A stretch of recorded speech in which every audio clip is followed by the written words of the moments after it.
एक समय की बात है, विशाल समुद्रों और प्राचीन जंगलों से घिरे ब्रिटेन की हरी भरी भूमि में डैनियल नाम का एक युवा व्यापारी रहता था।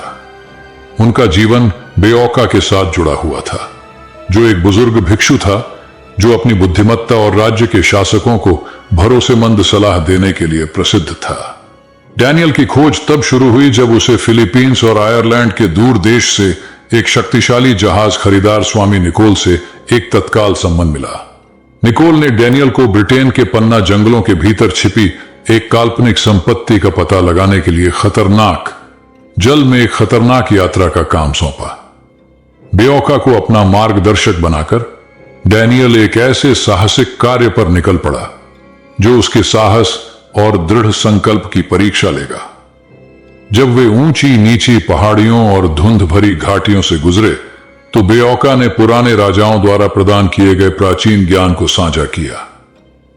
एक बुद्धिमान व्यक्ति कभी भी अपने डर को प्रकट नहीं करता है, क्योंकि डर संदेह को जन्म देता है और दुर्भाग्य को आमंत्रित करता है। बेओका ने गंभीरता से सलाह दी, न ही वे अपनी गहरी इच्छाओं का खुलासा करते हैं, कहीं ऐसा न हो कि ब्रह्मांड उन्हें नकारने की साजिश रचे। डैनियल ने ध्यान से सुना। उसकी आंखें ज्ञान की प्यास से चौड़ी हो गईं। बुजुर्ग भिक्षु की शिक्षाएं आगे आने वाली चुनौतियों से निपटने में उसका मार्गदर्शन करने वाली थीं। उनका रास्ता उन्हें एक एकांत राज्य में ले गया, जहां हरे भरे जंगलों के बीच एक शानदार घोड़ा फार्म पनप रहा था। यहां उनका सामना रहस्यमय शासक से हुआ, एक ऐसा राजा जिसकी बुद्धिमत्ता पूरे देश में प्रसिद्ध थी। राजा ने कहा, बुद्धिमान लोग कभी भी अपनी असफलताओं को उजागर नहीं करते, क्योंकि प्रत्येक गलती से एक सबक सीखा जाता है। और सबसे बढ़कर वे अपने सबसे गहरे विचारों की रक्षा करते हैं, क्योंकि विचार ही नियति के बीज हैं। प्रत्येक मुलाकात के साथ डैनियल की समझ गहरी होती गई और युगों के ज्ञान के प्रति उसका सम्मान बढ़ता गया। उन्होंने महसूस किया कि सच्ची बुद्धिमत्ता सिर्फ ज्ञान में नहीं, बल्कि उस ज्ञान के विवेकपूर्ण उपयोग में निहित है। जैसे ही उनकी यात्रा समाप्ति के करीब पहुंची, डैनियल और बेओका को अंतिम परीक्षा का सामना करना पड़ा। तूफान से घिरे समुद्र के पार एक खतरनाक यात्रा। यह उन कष्टदायक क्षणों में था कि डैनियल की नई बुद्धि वास्तव में चमकी और उन्हें संपत्ति के छिपे हुए स्थान पर सुरक्षित रूप से मार्गदर्शन किया। विजयी होकर लौटते हुए डैनियल ने निकोल को प्रतिष्ठित पुरस्कार प्रदान किया, लेकिन उसका असली इनाम उसके द्वारा सीखे गए अमूल्य सबक थे। उस दिन के बाद से वह एक बुद्धिमान व्यापारी के मार्ग पर चलने लगा। उसके शब्द और कार्य राजाओं और आर्शियों द्वारा प्रदान किए गए प्राचीन ज्ञान से प्रभावित थे, और इसलिए डैनियल के साहसिक कार्यों की कहानी बुद्धिमत्ता की शक्ति का एक प्रमाण बन गई। एक अनुस्मारक कि सच्चा ज्ञान केवल उस चीज में नहीं है जो हम जानते हैं, बल्कि उसमें भी निहित है जिसे हम प्रकट करना चुनते हैं। सुरक्षित संपत्ति के साथ डैनियल ने सोचा कि उसका साहसिक कार्य अपने निष्कर्ष पर पहुंच गया है। उसे क्या पता था, उसकी यात्रा तो बस शुरू ही हुई थी। उनकी वापसी यात्रा पर उनके जहाज पर एक भयानक तूफान आया, जिससे मलबा लहरों के पार बिखर गया। जीवित रहने की बेताब कोशिश में डैनियल और बेओका मलबे के एक टुकड़े से चिपक गए। नमकीन स्प्रे उनकी आंखों में चुभ रहा था। विश्वास रखो मेरे दोस्त, बेओका ने तूफान की गर्जना के बीच पुकारा। ब्रह्मांड दृढ़ निश्चय की परीक्षा लेता है, लेकिन धैर्यवान को पुरस्कृत भी करता है। भिक्षु के शब्दों के अनुसार उनका अस्थायी बेड़ा अंततः मछली पकड़ने वाले एक छोटे से गांव के रेतीले समुद्र तटों पर बह गया। हालांकि वे पस्त और थके हुए थे, फिर भी वे सभी बाधाओं के बावजूद जीवित रहे।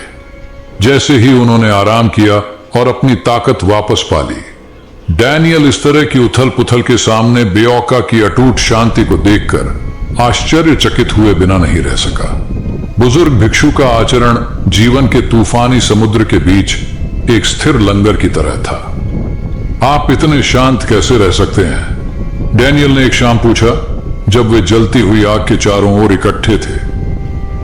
हमने एक के बाद एक खतरों का सामना किया है, फिर भी आपकी आत्मा कभी नहीं डगमगाती है।